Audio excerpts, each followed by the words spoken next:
¿Qué tal, mis hermanos? Buen día. Les saludo en este lunes 13 de septiembre del año 2021, lunes de la semana 24 de tiempo ordinario, que empezamos el día de ayer domingo.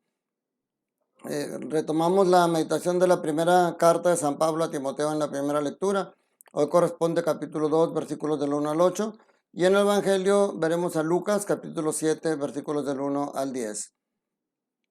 Durante la misa hay un momento en el que hacemos lo que llamamos la oración universal, o las preces, que se le llama algunas veces. Esta parte a veces no le damos importancia y a veces lo hacemos medio distraídos. Y es importante porque oramos como comunidad, oramos por nuestras necesidades y por las de toda la comunidad. Incluso oramos por personas que no merecen nuestra oración y por personas que no conocemos. ¿Por qué? Porque esto es agradable a Dios. Miren, aquí San Pablo le dice a Timoteo: te ruego, hermano, que ante todo se hagan oraciones, plegarias, súplicas y acciones de gracias por todos los hombres. Dice, y en particular por los jefes de Estado y las demás autoridades. O sea, Jesucristo no nos dice que hagas oración por tus amigos, que hagas oración por tus hermanos, que hagas oración solamente por gente buena. Aquí, al decir por todos, incluye a los pecadores. O sea, cuando tú ves el periódico y dices que un fulanito de tal asesinó a una persona, ¿qué es lo primero que piensa respecto al asesino? Que lo agarren, que lo encierren en la cárcel, que lo cuelguen, que lo quemen en leña viva. Y empezamos a juzgar a esta persona y a condenarlo. Y yo no digo que se le aplauda. Lo que aquí San Pablo nos dice es que qué bueno, sí, puedes pedir justicia, Señor. Ojalá que esta persona pague aquí esta maldad que hizo, pero toca su corazón para que se convierta, para que no vuelva a tener malas acciones. O sea, eso es bien importante. Aparte, una cosa que yo digo muchas veces: detrás de cada pecador hay una madre que sufre. ¿Por qué no decir al Señor, te pido por la conversión de este pecador, para que su madre deje de sufrir? Te pido por esa madre que está sufriendo porque sus hijos se fueron por mal camino. Esto es algo en lo que nunca pensamos. Aparte, también, por ejemplo, en la oración por el gobierno, la gente dice, pero es que hay mucha corrupción, hay gente, son rateros, hay gente. No podemos juzgar.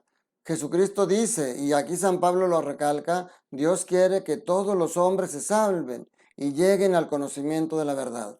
¿Qué significa llegar al conocimiento de la verdad? Jesucristo dijo, yo soy el camino, la verdad y la vida. Es llegar al conocimiento de Cristo. Es llegar a la intimidad con Cristo, es llegar al amor de Cristo. Esto es agradable a Dios, estas oraciones, porque Dios quiere que todos los hombres se salven. Y si nosotros oramos por la conversión de los pecadores y con el paso del tiempo mucha gente se convierte, pues obviamente podemos llegar más fácil a lo que dice aquí San Pablo, que podamos llevar una vida tranquila y en paz, entregada a Dios y respetable en todo sentido. Porque si los pecadores, los asesinos, pedimos que los metan a la cárcel, un día van a salir y van a salir a hacer más daño del que hicieron antes.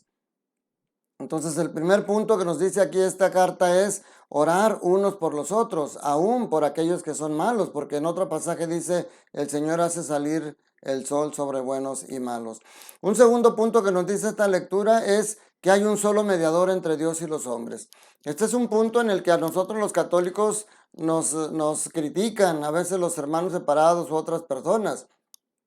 Cuando tú haces oración a Dios, a los santos, cuando le pides a la Virgen la intercesión, cuando dices, ay San Juditas, ayúdame a esta enfermedad, ay San Antonio, ayúdame a conseguir un buen trabajo. La gente nos dice, ustedes están mal porque dice la palabra de Dios aquí, que hay un solo mediador, que es Cristo. Y eso es cierto, dice aquí, no hay sino un solo Dios y un solo mediador entre Dios y los hombres, Cristo Jesús, que fue hombre también y se entregó por nosotros como rescate de todos.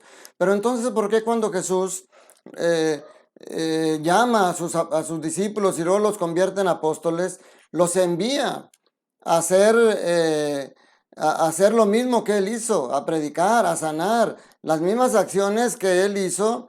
Se los da la autoridad y el poder a sus discípulos. Entonces, ciertamente, el único que puede acercarse a Dios, a interceder por nosotros, es Cristo. Pero los santos, la Virgen, se acercan a Cristo para interceder por nosotros. Entre Dios y los hombres solo Cristo, entre Cristo y los otros, toda la gente de bien, toda la gente que muere en santidad, se puede convertir en intercesión por nosotros. Y el último punto que dice, orar donde quiera que te encuentres. He dicho muchas veces las frases de San Francisco de Sales, puedes estar trabajando en la obra, puedes estar trabajando en la oficina, puedes estar lavando los trastes y ese puede ser un momento bueno para orar, para ofrecerle ese trabajo a Dios y para pedirle por las personas que tú sabes que necesitan. Pero lo importante que dice aquí es levantando al cielo tus manos puras. O sea, de nada sirve que estés haciendo mucha oración y que digas, ay Señor, te pido por este desgraciado que me hizo tanto daño. O sea, no puedes estar pidiendo todavía con el corazón lleno de rencor y de odio. No puedes estar como el publicano que dice, te doy gracias Señor, o como la persona que dice, te doy gracias Señor porque no soy como ese publicano, como ese pecador. O sea, orar lleno de soberbia no es lo que Dios quiere. Y en el Evangelio, Lucas nos presenta el caso de el centurión, la autoridad romano que tiene un criado enfermo. Y aquí esto también nos lo presenta Mateo en el capítulo 8, versículos del 5 al 10. Pero hay unas diferencias entre el pasaje de Mateo y el de Lucas. Mateo nos dice que el centurión romano se presenta ante Jesús y le dice, tengo en mi casa un criado enfermo. Aquí Lucas nos dice que el centurión romano, cuando se entera que Jesús está cerca, envía a los ancianos del pueblo para que le pidan a Jesús que lo ayude. Fíjense, eso nos dice para esto lo primero que tenemos que resaltar de este pasaje es que tanto Lucas como Mateo, resaltan primero la importancia de la fe. Este hombre que dice, no necesito que vayas, con que tú lo digas, Señor, mi criado quedará sano. Ese es tener una fe tan grande en Cristo, que confías en su palabra, aunque no esté cerca de la persona que necesitas. Y luego, después de la importancia de la fe, dice que cuando haces algo bueno, sin esperar nada a cambio, como quiera obtienes premio, obtienes resultados, porque las acciones buenas nunca quedan sin ningún premio. Aquí, y también lo juntamos con el otro, saber pedir ayuda, que eso es en el poder de la intercesión. Este hombre no pudo haberle dicho a otro criado, ve a buscar a Jesús y dile que venga. Y sin embargo, con humildad busca a los ancianos del pueblo y les dice, vayan por favor y díganle a Cristo que tengo un criado enfermo y que haga algo por él. Y entonces, cuando los ancianos van con Jesús, le dicen, merece que lo ayudes porque es un hombre bueno. Él nos ha ayudado mucho, incluso nos ha construido una sinagoga. Es lo que les decía, tus obras buenas, aunque tú lo hagas sin esperar nada a cambio, siempre te van a repercutir también en cosas buenas para ti. Esa es la ley del espejo, lo que das se te refleja, lo que presentas al espejo, eso mismo te regresa. Y entonces Jesús dice, vamos a curarlo. Pero cuando ya está cerca, entonces sí, el centurión manda a un criado que le diga, Señor, mi amo dice que no es digno de que entres en su casa, pero una palabra que tú digas bastará para sanarlo.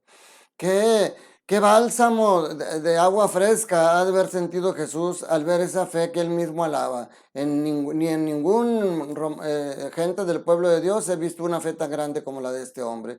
Después de que en Jerusalén se admiró de la falta de fe y que no pudo hacer ahí ningún milagro, aquí se admira de la fe tan grande que tiene esta persona. Y entonces también la cuarta enseñanza que nos podemos llevar aquí es saber reconocer nuestra indignidad personal. Yo no soy digno de que entres en mi casa. Señor, yo no soy digno de ti. Pero también saber reconocer el poder de Jesús. Yo no soy digno, pero sé que tú puedes limpiar mi corazón. Sé que tú puedes purificarme y acercarme más a lo que tú quieres que yo haga.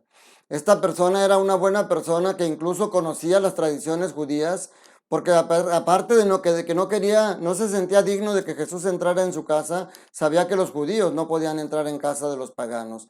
Por eso le dice, basta que digas una palabra tuya y mi criado quedará sano. Ojalá que hoy aprendamos de este centurión romano a tener esas actitudes, a tener humildad, a saber pedir la ayuda de otras personas, al saber reconocer el poder que tiene Dios por nosotros y al ponerlos en manos de Él y decirle, una palabra tuya bastará para sanarme.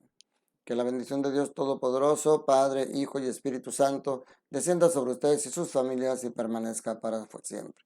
Les mando un fuerte abrazo y les deseo todo bien en el Señor. Cuídate mucho, que estés bien.